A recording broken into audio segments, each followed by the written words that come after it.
Sud Radio Découverte Tourisme, Stéphane Zeremeta. Directeur éditorial du Petit Futé. Bonjour Stéphane. Bonjour Laurence. Alors, ce matin, bien belle balade. Vous nous amenez assez loin du côté de New York, carrément.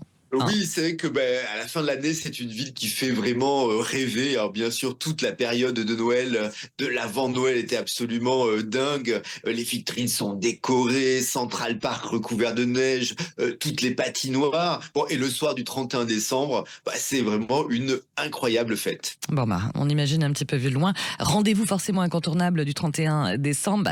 Tout se passe à Times Square, c'est ça? Alors, Times Square, toute la pardon. ville est en fait, mais le point, le grand truc à voir quand on y est, c'est Times Square. On a le fameux ball drop, la descente de la boule lumineuse. Bon, on peut dire que c'est un des événements les plus suivis au monde, le jour de la Saint-Sylvestre. On l'a tous vu, et il y a des millions de personnes qui se rassemblent dans Times Square et dans les environs. Alors à 23h59, cette boule suspendue à un mât perché sur le toit du gratte-ciel One Times Square, c'est le nom du gratte-ciel, descend alors de 43 mètres en 60 secondes. C'est pour ça que ça se passe à 23h59, et lorsque la chute est terminée, il est minuit pile, et c'est le début de la nouvelle année. Alors pour l'occasion, il y a un grand feu d'artifice qui est tiré, mais il y a eu toute une fête, toute la journée en fait, dès l'après-midi, des concerts, des lancers de confettis, tout un grand spectacle lumineux. Pour moi, c'est vraiment un événement assez spectaculaire à vivre une fois dans sa vie. Ouais, alors si on peut faire une soirée peut-être un peu plus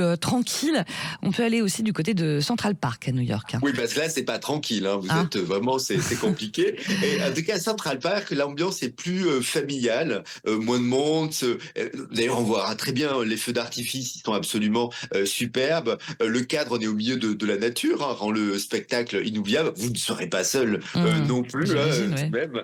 Central Park, c'est vraiment un des lieux préférés des New-Yorkais pour faire leur jogging. D'ailleurs, chaque année, il y a la Midnight Run qui est organisée donc le 31 décembre à minuit. Vous pouvez chausser vos baskets, et il y a cette course nocturne. Alors c'est pas la folie non plus, c'est 4 miles.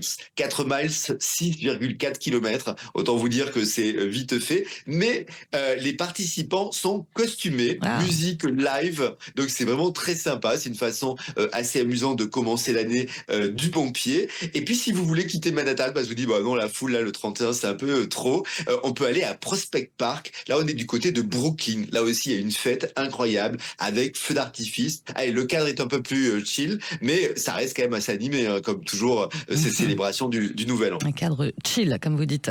Stéphane, autre petit conseil, vous connaissez Islande, c'est quoi ça?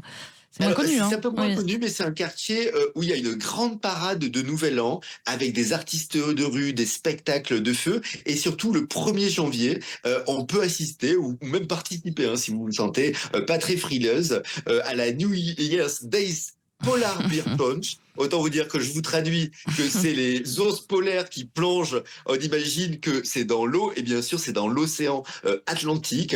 Bon, alors l'ambiance est absolument déjantée, parce que les plongeurs viennent en maillot de bain ou forcément ou déguisés. C'est là où c'est amusant.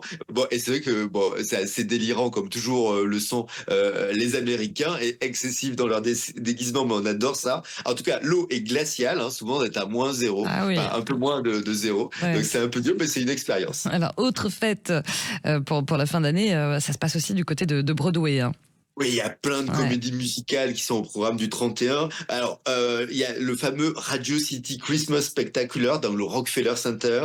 Là, on est au Radio City Musical, c'est un des plus grand théâtre art déco du monde. C'est le show à l'américaine typique de Noël, les danseuses de cabaret, la parade des petits soldats de bois, et le spectacle prolonge ses dates jusqu'au Nouvel An. Donc c'est vrai que si on n'a pas participé à Noël à New York, on continue d'en profiter. Et dans un autre registre, il y a le Met Opera et le New York Philharmonic qui proposent des concerts de gala le soir du réveillon. Bon, c'est assez coûteux, je veux bien vous le confirmer, mais en tout cas New New York, là, cette ambiance de Noël qui se prolonge du jour de l'an, c'est absolument incroyable. Bon, et c'est la cité qui ne dort jamais, donc c'est parfait pour un réveillon du Nouvel An. Ça donne en tout cas bien envie. Vous allez passer le réveillon où, vous, d'ailleurs, Stéphane? À New York ou ailleurs? Alors, ce sera à l'étranger, ce sera à Munich, Ah, exceptionnellement. Je quitte la France, une expérience qui, j'espère, sera assez sympathique. Je vous dirai, on eh parlera ben, vous de nous Munich, raconterez. une Hein. bien belle destination. Avec grand Munich plaisir. le 31 décembre. Merci beaucoup, Stéphane. Et puis on se retrouve bien sûr le week-end prochain. Merci. À très bientôt.